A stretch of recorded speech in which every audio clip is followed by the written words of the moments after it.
Like, you're not a housewife, a real housewife that needs to lose 15 pounds. Like, you actually have weight issues that you've lived with your whole life. I would like a shot. I would like it. I actually would like this needle. What's up, y'all? It's me. It's Kayla. Welcome to the first ever meeting of the I Can't Afford Ozempic support group. I will be your leader today. Just kidding. Well, not really. We'll get into that later. But this is my first weight loss update of 2024. What's up? So I've been posting very inconsistently for like a couple of years now. So let me just give you a quick rundown of like who I am, what I'm doing, and what's going on. So I started this channel in 2011.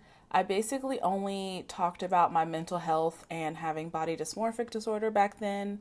I would pretty much just like put on a full face of makeup and start filming and talk about how ugly I am and just how anxious I was and depressed that I basically was ugly. That's simplifying it, but yeah. In 2015, I decided that I was going to just change my life completely. So I went on this journey to self-help, like weight loss, self-improvement, that whole thing. So I was celibate for 3 years and I went on a weight loss journey. So I started that weight loss journey in 2015 at 280 pounds. And then by 2016, I had lost 100 pounds and I was 180 pounds. And that was my goal weight. After I hit my goal weight in 2016, I just like fluctuated a lot.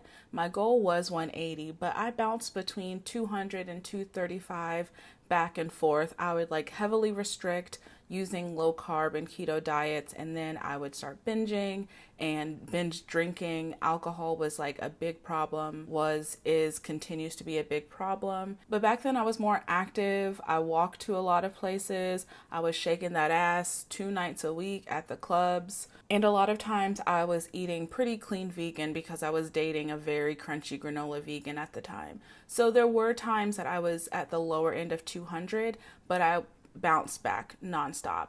What finally changed things is the pandemic. Yeah.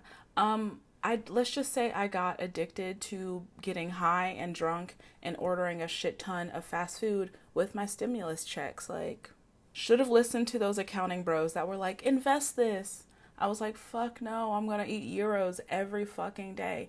And also McDonald's, they were the first ones to put like stickers to close the bags. And in COVID days, that was like really exciting. Anyway, so during lockdown, I undid all of my hard work that it took years and years to work on, and it tanked my mental health. I was just not happy, all of that good stuff. So that's what I'm doing now. I'm just trying to get into a better place post COVID times. So that's kind of the story. I wanted to figure out a way to sum up my journey. That's the best it's going to get for now. So let's get into the update. So I'm back in Portland now after traveling back and forth from Portland to Kentucky for the last like 6 months or so. For 6 months, all my stuff has been in storage. I haven't slept in my own bed. I normally sleep in a king size bed. I was sleeping on full and queen size beds with my partner. So I didn't get good sleep for 6 months. Before I left Portland, I was about 247 and I wanted to hit my goal weight by the time I was back up here, but it just didn't work out that way. I went through a lot of different struggles in Kentucky. There was a lot of just exhausting shit that I went through, and I say all that to say weight was gained, and it was the holidays. We had Halloween, Thanksgiving, Christmas, and I thought that I was going to be able to lose weight through them and stick through it, and basically I would be so good for 2 weeks, fall off. It didn't help that my family does Sunday dinner every weekend, and it doesn't help that Kentucky has really good fast food. So a little bit before Christmas, I just kind of gave up and said, when I get back to Portland, I will get my mind right. Also, I mentioned in my last update that I was unmedicated from my ADHD, OCD, binge eating disorder, depression. It's 2 or 3 meds. Well, I'm on 3 pills, but that's all the things that I medicate. For about 5 months, I didn't have my meds. So I didn't have my meds. Things were different. Things had changed. I'm working in Pacific time while I'm living in East Coast time, traveling back and forth, sleeping on tiny bed, at one point sharing a bathroom with my teenage brother. I don't have to get any further into that. So much was going on. So I was able to give myself grace and say, like, chill out. As soon as we got back, I made a doctor's appointment, got my meds, and now I'm feeling great. Like, I have the attention span, I have focus, my binge eating is under control. I just, in general, feel alive. Like, things feel Technicolor, you know what I mean? So weight wise, I weighed in today at 257, which is pretty good. When I got back from Kentucky after the holidays, I was 267. So I'm about 10 pounds down in the last few weeks, which is really good. I'm feeling good about it, although I can't help but think about the fact that I was 247 the last time that I was here. I feel like I'm not going to be able to be too excited until I cross that lowest threshold, that lowest weight of this journey threshold. Once I get there though, like, it's on and popping. I'm really excited. Truly everything is looking up. I'm medicated, I'm feeling great, I'm back on my meal plan, counting my calories, watching my weight. I'm not eating a lot of bullshit. I'm not drinking all my calories in tequila. And I know what you're thinking. There's not that many calories in tequila. There is if you drink it how I drink it. Also, we're in a new place that's super cute and cool, and we have our stuff, and I'm in my king size bed with like 3 foam toppers on it, an 18-inch platform bed. Like, I'm living the life, and I'm so excited. So that is a big part of the update, just that I'm doing a lot better. But the biggest part of this update is that I'm going to be starting Contrive, which is a weight loss medicine. I'm going to be starting that in 2 days, I think. Today is Thursday. I'm going to try to start it on Saturday because there are some side effects I heard about, and I don't want to be at work when I experience them for the first time. Let me back up a bit though, because the title of this video is not even a lie. You can ask my partner. I'm sure they're so fucking tired of hearing me right now, but the whole GLP-1 thing is just pretty cool. I'm not one of those people that's like, this is a miracle, it's going to change everything forever. Although there are definitely some studies out there that, like, it is looking good for a lot of obesity related diseases and stuff like that. So it really is looking good out there. But the thing about GLP-1s is that I feel I am a perfect candidate and I can't fucking afford it. So when I was back home, 2 of my close family members started Ozempic, one after the other. There was like a few weeks, maybe a month in between. So my whole family, we were doing research because, you know, we wanted to make sure that it was okay. We wanted to learn more for ourselves. Looked it up, saw the research. My other family member who's into the medical community and the medical field was like, this can help stop me from getting this disease as I age and lose a little bit of weight. Okay, that sounds cool. I'm going to take it. So I'm just watching them, you know, take their Ozempic. They're getting the side effects. They're not really losing too much. And I'm just, you know, chugging along, doing my thing too, thinking like, it's okay. They have Ozempic, but I can do this. I've done it before. And I'm just chugging along.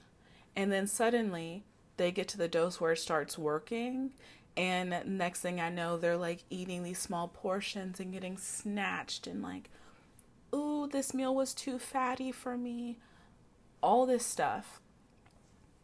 The more and more I heard about it, the more and more like upsetting it was for me, because I truly, with everything, feel like I'm a great candidate for GLP-1 medications. I'm so afraid of needles, but I would totally get over it to be able to take it, but I just cannot afford it. I don't necessarily want Ozempic. I'd rather take Zepbound, which is the weight loss version of Mounjaro. The results are a lot better, but it's still $1,000 a month for however long you take it. And I have student loans.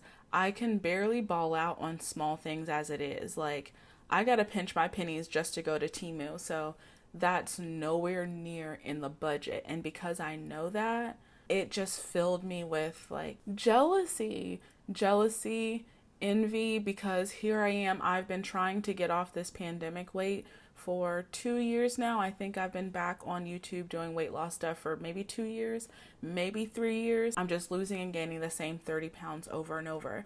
And I really do feel like I'm at the point where I could use some help. Ozempic, Zepbound, Mounjaro, Saxenda, like whatever. I definitely think that they would be helpful for me at this point. Because I know I can't afford those medications, I even looked into gastric sleeve.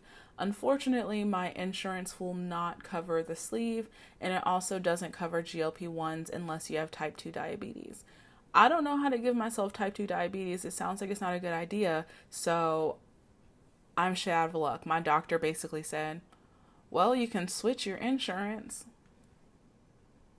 Girl, no. I ain't paying for no fucking insurance out of my pocket. I've never been like ornery to them. Like, we have a group chat where we talk about our weight loss and post pictures of our food and all of that stuff. So we do have a fun little progress thread and we support each other. But sometimes it's sad when I'm having a really hard time fighting my brain and my body, and I just know that there's something out there that could help me and I can't afford it.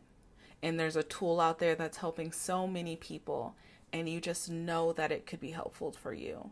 Like, you're not a housewife, a real housewife that needs to lose 15 pounds. Like, you actually have weight issues that you've lived with your whole life. I would like a shot. I would like it. I actually would like this needle. So shout out to my partner. It was a long 6 months of me going back and forth, researching these meds, trying to look at my insurance, researching the meds, Facebook groups, Reddit, everything, just reading all this stuff. I looked at the compound pharmacies, I looked at the name brand, all of that stuff, and I was just defeated. Absolutely defeated. So when we got back to Portland, I saw my doctor and I got my meds, and I also told her that I wanted to talk about Ozempic and stuff. She told me it's not covered, all that good stuff. She also told me about a couple other weight loss pills. One of them I had already taken before. It's Apodex. It's like phentermine, but to take Apodex, I would have to stop taking my stimulant for my ADHD. That is not going to happen ever. And she also mentioned Contrive. She said Contrive. She said it quickly, but she was like, all of my patients have side effects and go off it and hate it, so that sucks. Try to switch your insurance. That was the end result. So I went home even more defeated, and I was like, well, let go. Let's count these calories, baby. So I just, pulled myself up by my fucking bootstraps, and I just got back to it. But in the meantime, I was still doing some research because low key, I was like, I'm going to save up the money to get compound generic semaglutide, aka Ozempic. Like, it's only $300 a month, but that's better than $1,000 a month. No, I still can't afford $300 a month to lose weight. I really can't. So I'm looking at that, and then I think, let me look at Contrive again, because my doctor says there's a lot of side effects, but everyone's different. So I just thought to myself, side effects, schmite effects, because Ozempic has some of the worst side effects I've ever heard. My family members get Ozempic sick quite often. So I'm thinking, I'm going to try it out. So all that being said, I am starting Contrive, the weight loss pill. I'm not Bill Nye or anything, but I do have a little bit more information. I can tell you about this medication, but I won't go too much into it because I might do some updates. I'm not sure. Let me know if you would like some Contrive updates. I think there's like 2 people doing them on YouTube. I don't know if there's a demand for it, but if there's a lot of people like me who can't afford Ozempic, they might start taking it. So we gotta see. So Contrive is a pill that has 2 parts. The first part is bupropion or Wellbutrin, and that's an antidepressant. And the other part is naltrexone, which treats opioid and alcohol addiction. They don't know why, but for some reason, when you mix those 2, people tend to lose weight. Here's the cool thing. I'm already on bupropion. I'm already on Wellbutrin. So it would just mean I would take another pill. The grand total would be me taking 4 different meds, which, Lord, it's getting up there, not even including my vitamins. I just have to add 1 more medication and it becomes Contrive. So I'm thinking, I should probably try this out. From what I'm looking at, Contrive, the weight loss is pretty modest. I think it said you can lose about 5% of your body weight in 16 weeks or something. Meanwhile, Ozempic is like 15%. So it's very, very mild. It only seems to give you like a boost, a little boost. But I need a fucking boost. I need a boost. I know how to do it. I know how to count calories. I know how to cook meal. Like I can do so many things. I just need a little help. I need help to get past the 2 week stint where I'm killing it and then I order out one night thinking, moderation, lifestyle change. You can eat out once in a while. And then after I eat out for the next 4 days in a row. Like I need something. And I'm hopeful that Contrive could be that something. My doctor wants me to take it for a month and then check back in with her. It seems like this is either something you can stay on or something you need to get off of. So it's all very interesting. If I do updates, I'll talk more about it later. The last thing that's interesting is that naltrexone treats alcohol addiction. I definitely struggle with binge drinking and binge eating. A lot of people just completely lose their urge to drink, and if they do drink, it doesn't work, and that's going to be wild for me because a lot of the reason why I gain weight or can't lose weight is because I drink too much and then I make bad decisions when I'm drunk, all of that. So not only am I trying to lose weight, but I'm going to stop drinking. I'm being forced actually to stop drinking. And that's going to be really weird because I've been mostly sober on my own, but this is like a whole new playing field because last week I got keto drunk for the first time in a long time and that was fun and I was definitely a cheap date. So this should be interesting, but considering that alcohol is the reason why I gain weight a lot, I think this could work out. I don't know. I'm hoping. So that's all for this video. I want to hear from the rest of the group though. If you're also in need of Ozempic and you can't fucking afford it because that shit is expensive, let me know. Feel free to vent and bitch in the comments. Do you have Ozempic? How did you afford it? Do you have a sugar daddy? What is your job? Did you go to college? You know what I mean? Let's just talk about it in the comments. All right. Also, if you would like some Contrive updates, let me know in the comments as well. That's all for this group meeting. I will talk to you later. Bye.